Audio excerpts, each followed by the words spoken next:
깽가당, 깽가당, 깽가당. 갑자기 날카로운 꽹과리 소리가 하늘을 찢었습니다. 수천 명의 군사가 창과 칼을 번쩍이며 길게 늘어선 행렬, 깃발은 바람에 나부끼고 북소리는 대지를 울렸습니다. 조선 제22대 임금 정조대왕의 능행차였습니다. 주상 전환합시오. 물러거라. 호위 무사들의 쩌렁쩌렁한 외침에 길 양쪽에 엎드린 백성들은 숨조차 제대로 쉬지 못했습니다. 나는 새도 떨어뜨릴 만큼 위험이 넘치던 그 행렬. 그런데 바로 그 순간이었습니다. 꽹, 꽹, 꽹. 누군가가 꽹과리를 두들기며 군사들의 행렬을 뚫고 왕의 가마 앞으로 달려들고 있었습니다. 군사들이 일제히 창을 겨눴습니다. 우르르 달려든 호위 무사들, 그리고 그들이 붙잡은 것은 허연 백발에 다해진 옷을 걸친 비쩍 마른 노인 하나였습니다. 감히 왕의 앞길을 막아서다니. 이것은 즉석에서 목이 달아나도 할 말이 없는 대역죄였습니다. 그런데 그 노인보다도 더 사색이 된 사람이 있었습니다. 바로 이 고을을 다스리는 사또였습니다. 사또의 얼굴이 흑빛으로 변했습니다. 식은땀이 등줄기를 타고 흘러내렸습니다. 왜 사또가 저토록 두려워하는 것일까요? 왕의 행차 앞에 서서 목숨을 내건 저 노인은 대체 누구이고 도대체 어떤 억울함이 있기에 칼날 앞으로 뛰어든 것일까요?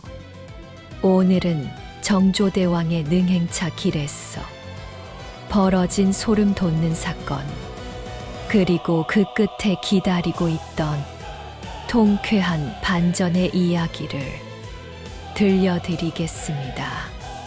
정조는 즉위하고 나서부터 매년 수원 화성으로 능행차를 떠났습니다. 아버지 사도세자의 무덤, 현룡원을 참배하기 위해서였습니다. 그가 왕이 되기 전 뒤주 속에서 굶어 죽어야 했던 아버지. 정조는 그 아버지를 단 한순간도 잊은 적이 없었습니다. 능행차는 단순한 행사가 아니었습니다. 정조에게 그것은 아버지에 대한 그리움이자 아버지를 그렇게 만든 무리들에 대한 무언의 경고이기도 했습니다. 그리고 또 하나의 이유가 있었습니다. 능행차 길에서 백성들을 직접 만날 수 있었습니다. 대궐 안에서는 들리지 않는 소리들, 신하들의 보고서에서는 절대 볼 수 없는 조선의 현실이 그 길 위에 있었습니다. 정조는 그것을 알고 있었습니다. 그래서 능행차를 준비할 때마다 이렇게 명을 내렸습니다. 백성들이 억울한 일이 있어 과인에게 직접 호소하고자 한다면 그 길을 막지 말라. 비록 거동을 방해하는 모양새가 되더라도 그것은 과인이 허락한 일이다. 신하들은 반대했습니다. 전하, 그것은 위험한 일이옵니다. 불순한 무리가 그 틈을 노릴 수도 있사옵니다. 정조는 단호했습니다. 과인이 두려워해야 할 것은 칼을 든 자객이 아니라 억울함을 품고 죽어가는 백성이다. 과인의 명대로 하라. 신하들은 어쩔 수 없이 물러났습니다. 그렇게 정조의 능행차는 언제나 백성들에게 열린 길이었습니다. 하지만 그것을 아는 사람이 있고 그것을 두려워하는 사람도 있었습니다. 두려워하는 쪽은 바로 탐관오리들이었습니다.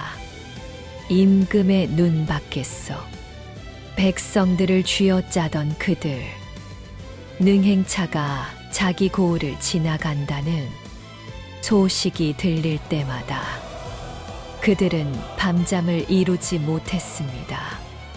혹시나 어떤 백성이 뛰어나와 억울함을 호소하면, 혹시나 임금이 그 고을의 장부를 뒤지기 시작하면 그 공포가 이 이야기의 사또에게도 예외 없이 찾아왔습니다.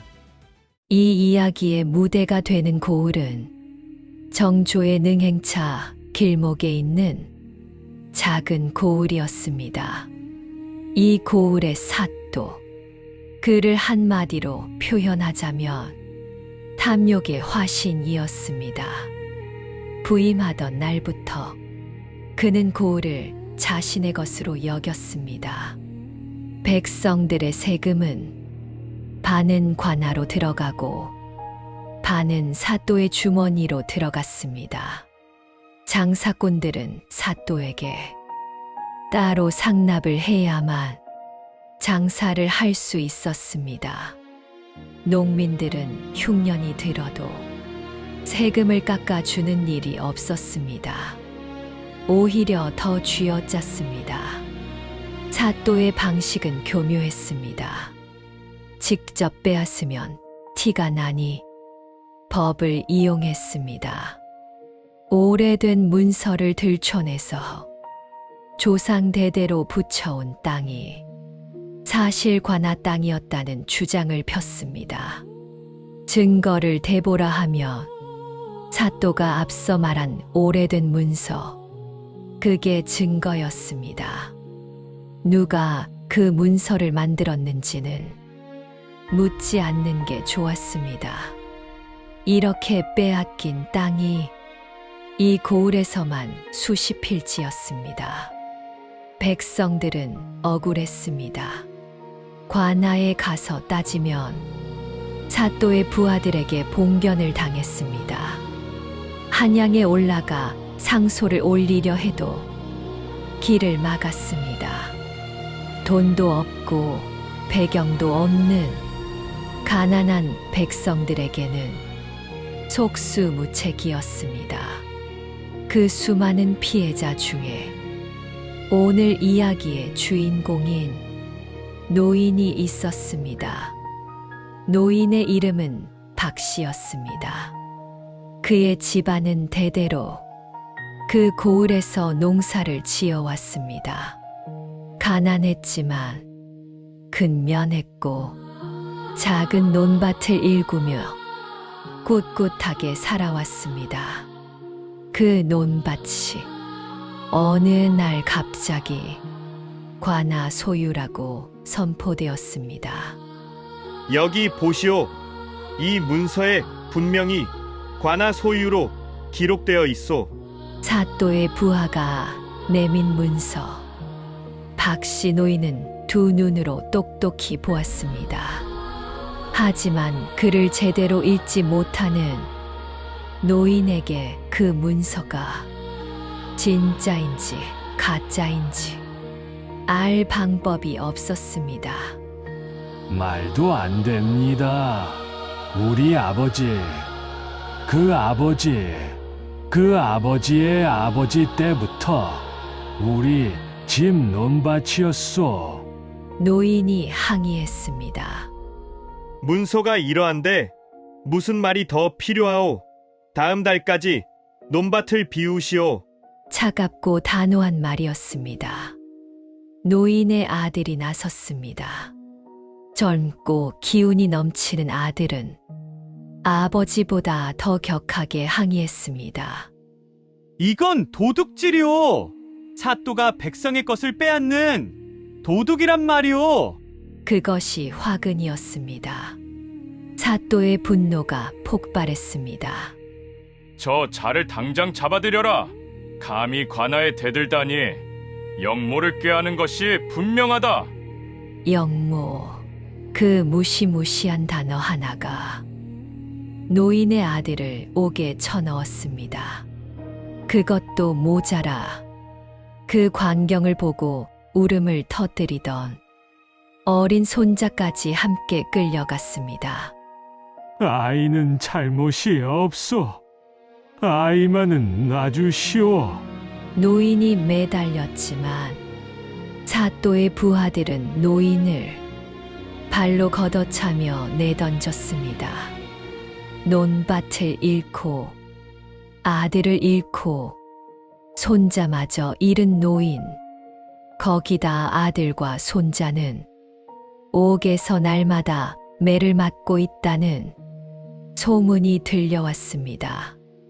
노인은 그 다음 날부터 밤마다 울었습니다. 잠이 오지 않았습니다. 먹을 것도 목으로 넘어가지 않았습니다. 관아에 가면 쫓겨났습니다. 한양으로 가는 길은 막혔습니다. 세상에서 이 노인의 억울함을 들어줄 곳이 없었습니다. 그러던 어느 날 노인의 귀에 소식이 들려왔습니다. 정조대왕의 능행차가 바로 이 고을을 지나간다는 것이었습니다. 노인은 그 소식을 듣고 처음에는 아무 생각이 없었습니다. 임금의 행차라니 그게 자신과 무슨 상관이란 말인가. 하지만 밤새 뒤척이다가 이웃 노인에게 들은 이야기가 머릿속에 맴돌았습니다. 임금님께서는 특별한 분이라지요. 행차길에서 백성이 억울함을 호소하면 직접 들어주신다고 하지 않소. 그게 사실이오. 사실이요. 임금께서 그렇게 명을 내리셨다고 하더이다. 백성의 억울한 호소를 막지 말라고. 노인은 자리에서 일어나 방 안을 서성였습니다. 하지만 그것이 얼마나 위험한 일인지도 알았습니다. 왕의 행차 앞에 뛰어드는 것, 그것은 순순히 목을 내어놓는 것과 다를 바 없었습니다. 군사들이 먼저 칼을 휘두를 수도 있고 임금이 화를 낼 수도 있으며 사또가 먼저 손을 쓸 수도 있었습니다. 어느 쪽이든 살아 돌아오지 못할 가능성이 더 높았습니다. 노인은 아들 생각을 했습니다. 옥에서 매일 매를 맞고 있는 아들, 그 옆에서 울고 있을 어린 손자, 자신이 아무것도 하지 않으면 그들은 그 옥에서 썩어갈 것이었습니다. 노인은 두 손을 꼭 모으고 한참 동안 눈을 감았습니다. 그리고 천천히 눈을 떴습니다. 결심이 섰습니다. 죽더라도 해야 할 일이 있었습니다. 아버지가 자식을 살리기 위해 목숨을 내놓는 것, 그것은 두려워할 일이 아니었습니다. 노인은 꽹과리를 꺼냈습니다. 오래전 장에서 사두었던 낡은 꽹과리, 그것을 품에 안고 그날 밤 노인은 잠을 자지 않았습니다. 아들에게, 손자에게, 그리고 이미 세상을 떠난 아내에게 속으로 말을 건넸습니다. 내일이면 다 끝날 것이다. 좋은 방향으로든 나쁜 방향으로든. 새벽이 밝아왔습니다. 능행차가 출발하는 날 아침, 사또는 일찍부터 일어나 있었습니다. 잠을 이루지 못한 탓에 눈이 충혈되어 있었고 손이 가늘게 떨렸습니다. 부하 관원이 조심스럽게 다가왔습니다. 나으리, 오늘 능행차가 우리 고을을 지나옵니다. 준비가 다 되었사옵니다. 알고 있다. 사또는 짧게 대답하고 창밖을 바라보았습니다. 머릿속에서는 이미 최악의 시나리오들이 뱅뱅 돌고 있었습니다. 지난 몇 해 동안 한 짓들, 빼앗은 땅들, 거짓 문서들, 옥에 가둔 사람들. 만약 임금이 그것을 알게 된다면 사또는 이를 악물었습니다. 오늘 행차 길에서 혹시라도 백성들이 행렬에 뛰어들려 하거든 가차 없이 막아라. 어떤 수를 써서라도. 예? 하지만 임금께서 백성들의 호소를 막지 말라 명하셨다고. 그건 임금의 명이고 이건 내 명이다. 내 말 못 들었느냐?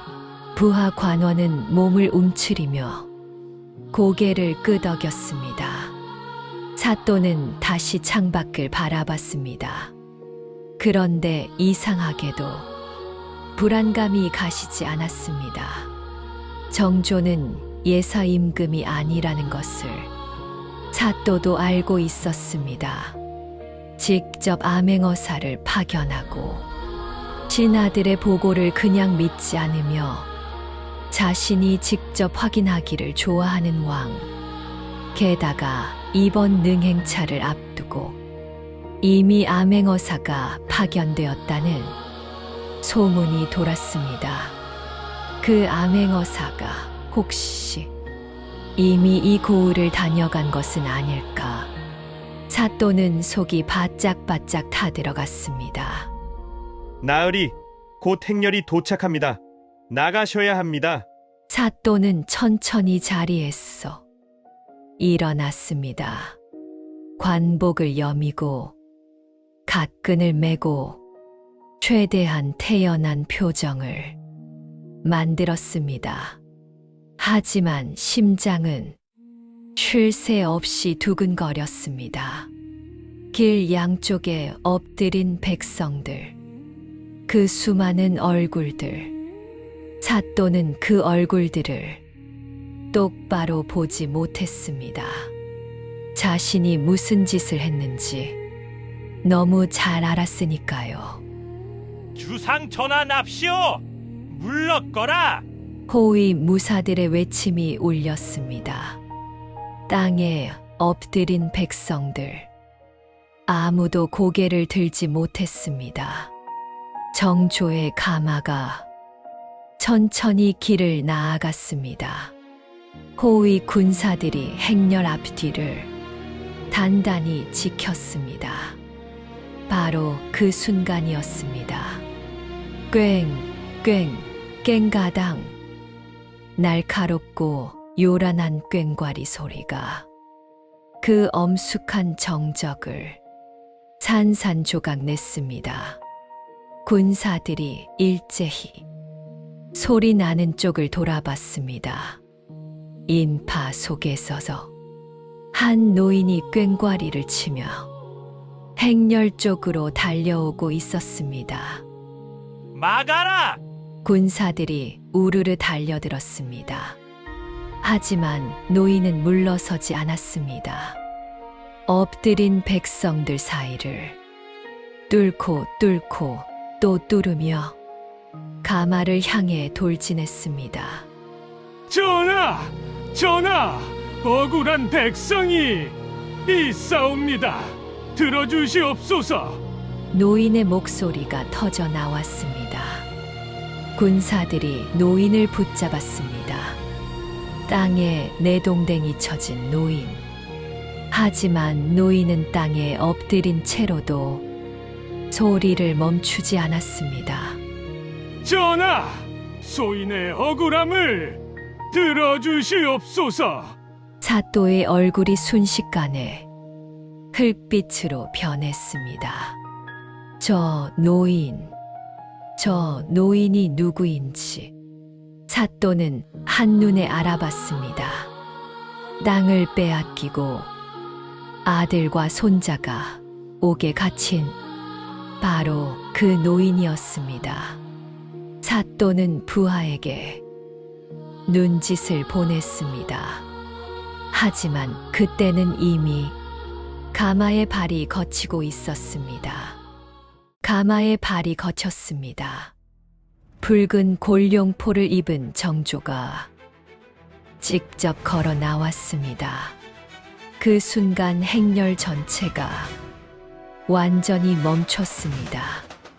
엎드린 백성들 사이에서 누군가 작게 숨을 들이켰습니다. 정조의 발걸음은 침착했습니다. 호위 무사들을 지나치셔 땅에 엎드린 노인 앞까지 직접 걸어간 정조. 칼을 거두어라. 서늘하고 단호한 목소리였습니다. 군사들이 칼을 걷었습니다.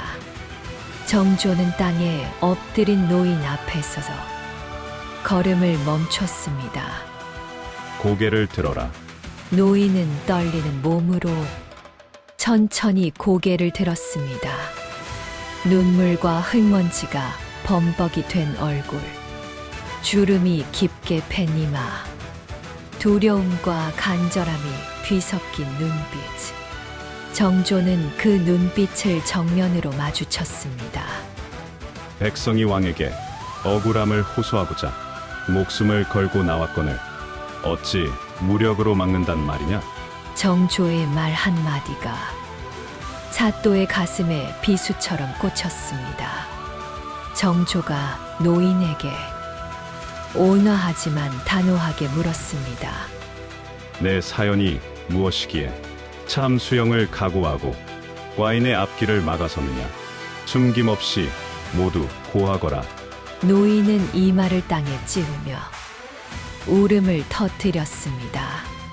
참았던 것들이 한꺼번에 쏟아져 나왔습니다. 전하, 저 악독한 사또와 뇌물을 받고 소인의 논밭을 빼앗아 싸웁니다.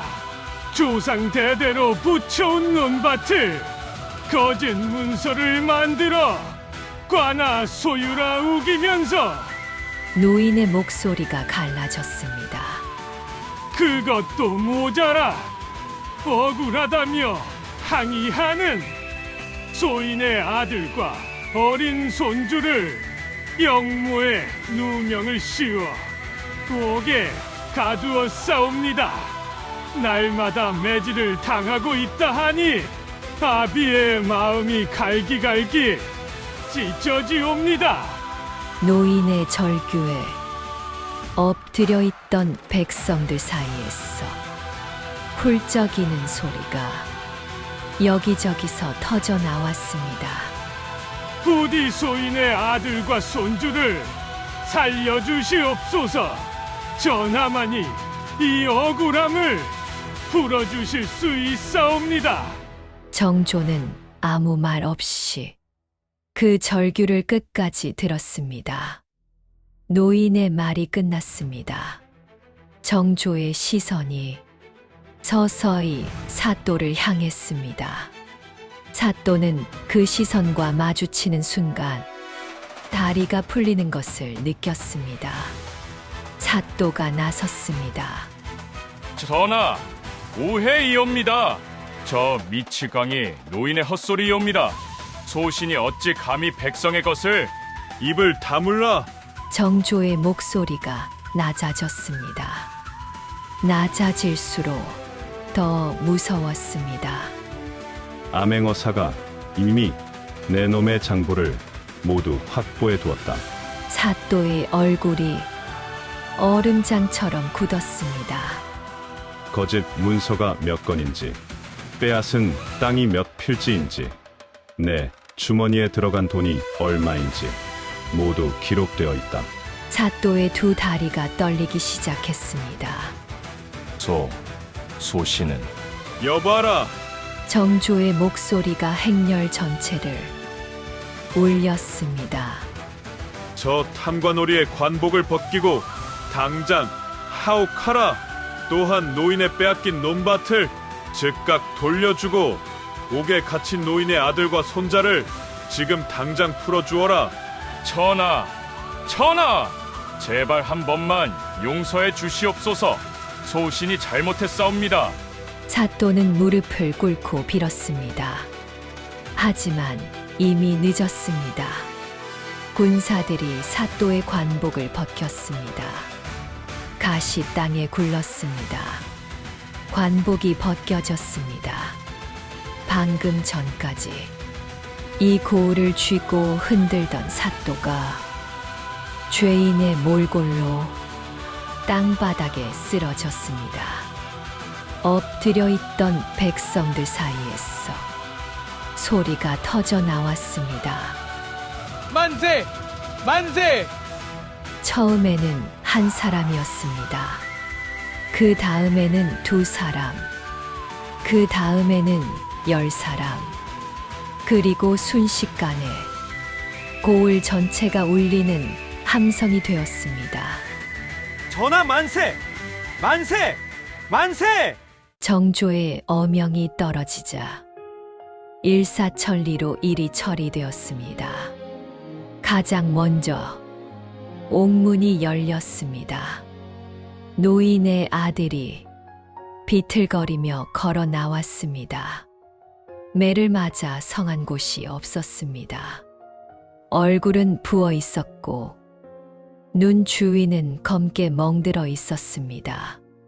그 뒤를 따라 어린 손자가 나왔습니다. 아이는 아비를 보자마자 달려가 매달리며 울음을 터뜨렸습니다. 아버지! 아들이 아이를 안아들었습니다. 그리고 아들은 길 한쪽에 서 있는 아버지를 보았습니다. 부자는 서로를 바라보다가 동시에 무너졌습니다. 아버지, 아들아. 그 짧은 2마디 뒤에 3사람은 한 덩어리가 되어 한참 동안 울었습니다.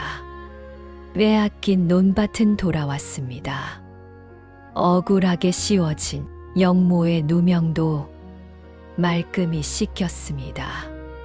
그 고을에서 같은 방식으로 피해를 본 다른 백성들의 것도 하나하나 추려져 원래 주인들에게 돌아갔습니다.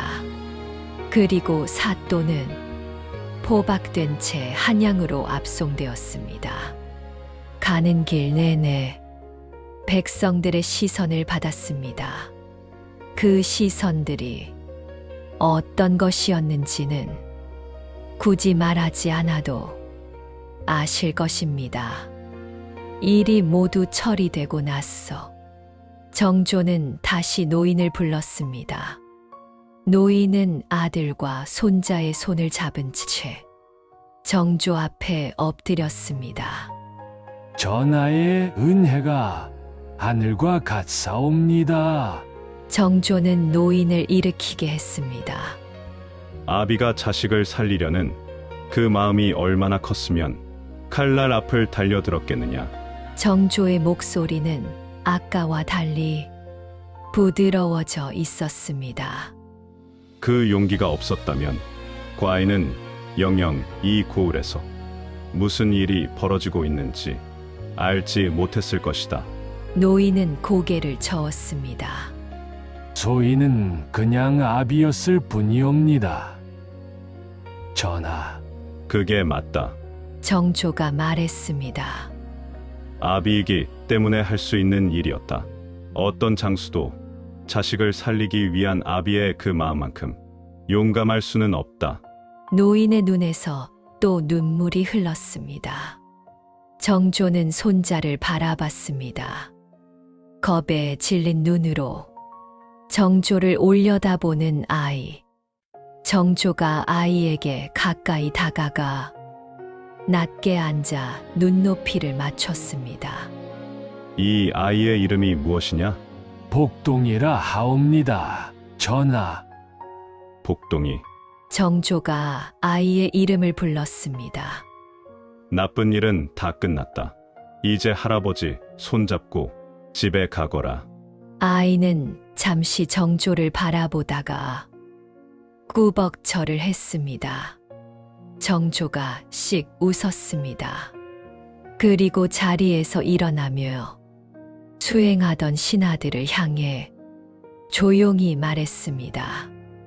이 고을의 다음 사또는 반드시 백성들의 의견을 들어 선발하도록 하라. 관아가 백성 위에 군림하는 것이 아니라 백성을 섬기는 곳임을 잊지 않는 자를 앉혀야 한다. 예, 전하. 그리고 정조가 덧붙였습니다. 앞으로의 능행차에서도 억울함을 호소하는 백성이 있다면 절대 막지 말라. 그것은 과인의 명이다. 사또의 결말은 어떠했을까요? 한양으로 압송된 사또는 재판을 받았습니다. 거짓 문서를 작성한 죄, 백성의 재산을 빼앗은 죄, 무고한 자를 영모로 몰아 옥에 가둔 죄, 관직을 이용해 사리사욕을 챙긴 죄, 죄목이 하나하나 불릴 때마다 사또는 고개를 들지 못했습니다. 결국 관직을 삭탈당하고 유배형에 처해졌습니다. 그 재산도 몰수되었습니다. 이 고을에서 같은 피해를 본 백성들에게 나누어 주기 위해서였습니다. 이 소문은 조선 팔도로 퍼졌습니다. 탐관오리들은 떨었습니다. 정조의 능행차가 지나가는 길목에 있는 고을에 사또들은 더더욱 떨었습니다. 혹시 내 고을에도 저런 노인이 있는 것은 아닐까? 혹시 암행어사가 이미 내 장부를 들여다본 것은 아닐까?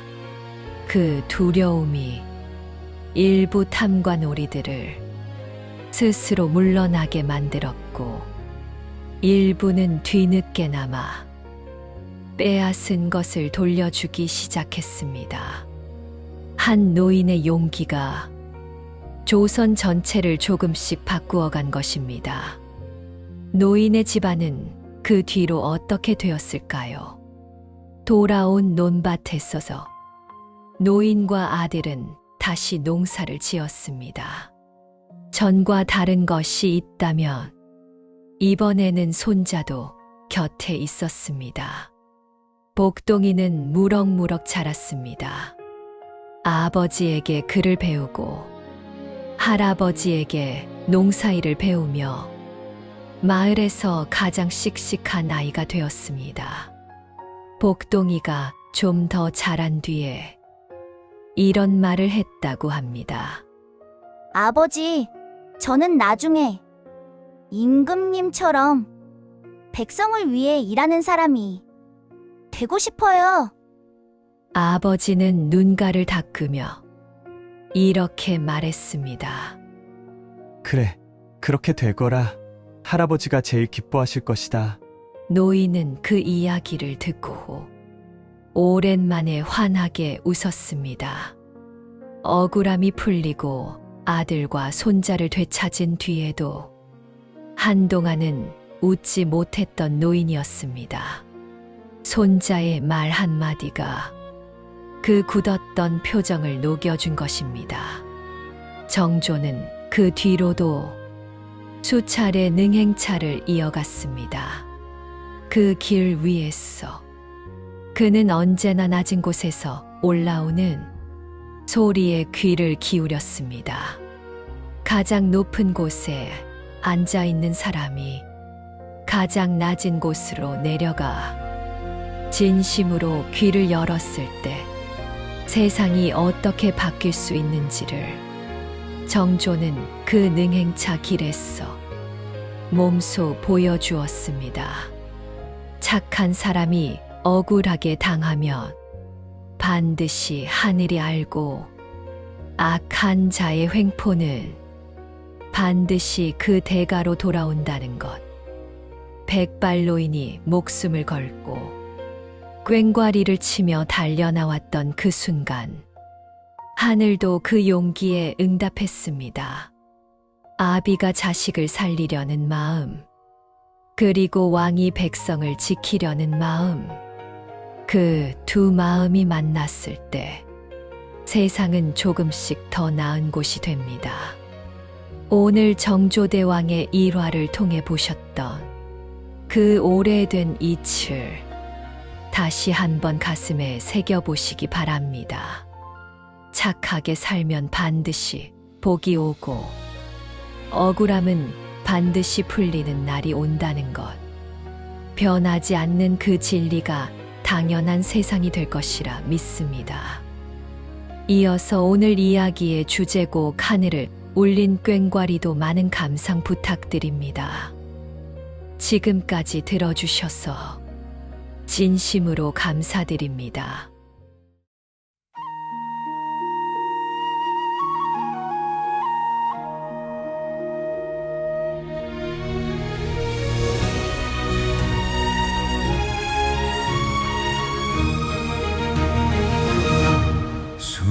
숨소리조차 멎어버린 흙먼지는 길, 구름대 같은 창강 사이로 붉은 가마 지나네.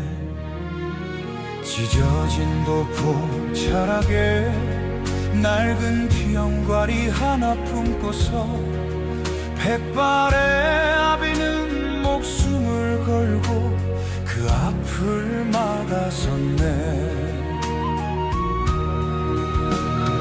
거짓에 빼앗긴 한 뼘의 땅, 차가운 옥돌에 갇힌 핏줄, 매 맞고 우는 자식들을 어찌 아비가 두고 보리. 시퍼런 칼날이 목덜미를 스치고 지나가도 이 억울함 풀 수만 있다면 내 한 목숨 아깝지 않으리.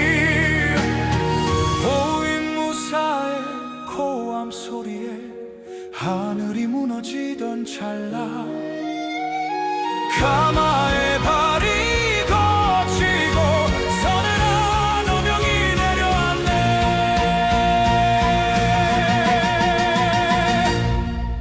칼을 거두어라, 저 백성의 목소리를 막지 말라.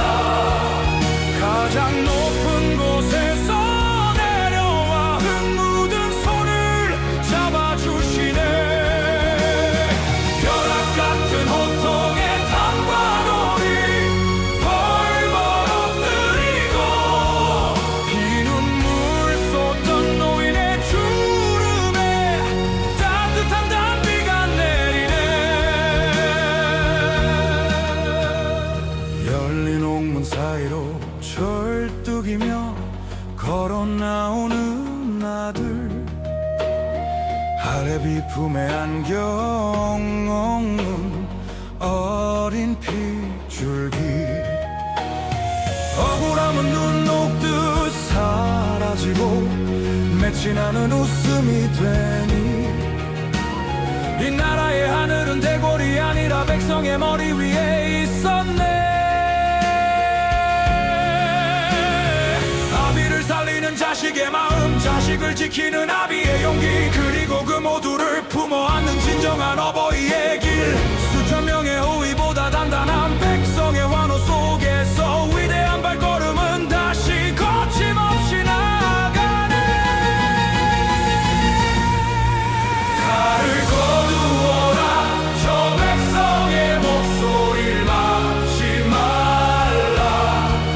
가장 높은 곳에서 내려와 흙 묻은 손을 잡아주시네. 벼락 같은 호통에 담과 놀이 벌벌 엎드리고 피눈물 쏟던 노인의 주름에 따뜻한 단비가 내리네. 따뜻한 군용포 자락에 눈물이 마르던 날, 울음 멎은 행차길 위로 붉은 해가 떠오르네. 영원히